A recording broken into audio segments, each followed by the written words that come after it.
Question number 4, Metiria Turei. Tēnā koe, Mr Speaker. Order. Order. The minister wants to stay for his question. He better be quiet. Metiria Turei, question number 4. Tēnā koutou e te whare.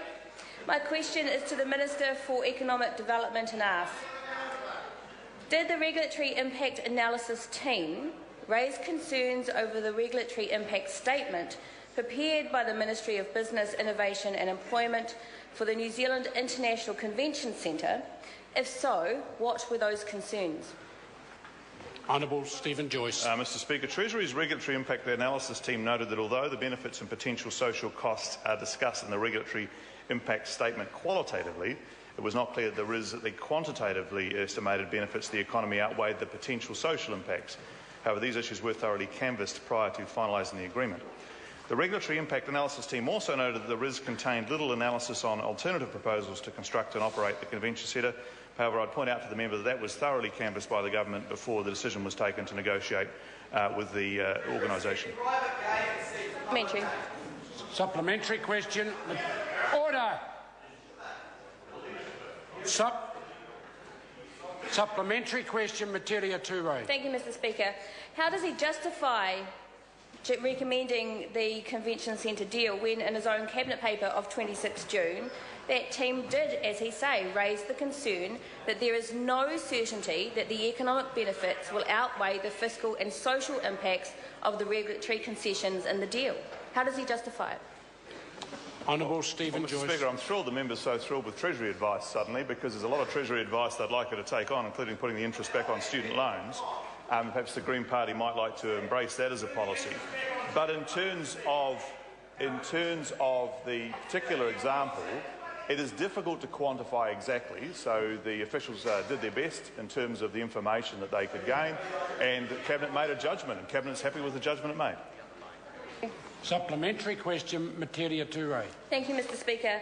Well, how does the Minister reconcile his answer in the House to questions from the Green Party on 13 June that the Cabinet decided to proceed with the deal on the basis that the benefits of the deal outweighed the costs, with his advice to Cabinet 2 weeks later that showed there was no evidence to show that the economic benefits would outweigh the social and fiscal costs?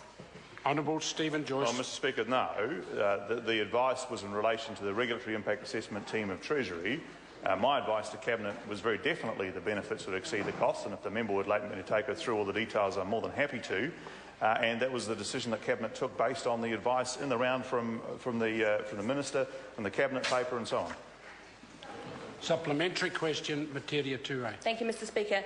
Can the Minister confirm that he also advised Cabinet on 26 June that a court would not enforce contractual provisions where they appeared to impose a penalty rather than be a genuine pre-estimate of a party's loss, and that legislation was therefore necessary to enforce the compensation provisions of the agreement because contract law would not? Honourable Stephen Joyce. Mr Speaker, well, the matter the member raises is actually the subject of quite a lot of discussion around contract law, and my understanding is there's some initiatives coming to deal with exactly that issue, which is seen as a gap in New Zealand's legislation in regards to this. So in effect, we have taken the step to allow for the contractual remedies to be taken, in other words, the compensation to both parties in this agreement, but the broader law will definitely catch up with us in due course. Supplementary question, Metiria Turei. Thank you, Mr Speaker. Can the Minister therefore confirm that in his advice to Cabinet was that if at any time in the next 35 years gambling regulations that reduce the value of the concessions in the agreement would not just compensate Sky City for their losses, but also penalise the Crown for acting to reduce gambling harm? Yes. Honourable Stephen No, the member is incorrect in that assertion. It's very clear that in terms of the provision of the actual concessions, they must be provided under the agreement, or else compensation would apply. But in terms of the ability to regulate gambling under the gambling laws and regulations attached to those laws, there is no fettering that ability, and Sky City would be required to meet all regulations in that regard.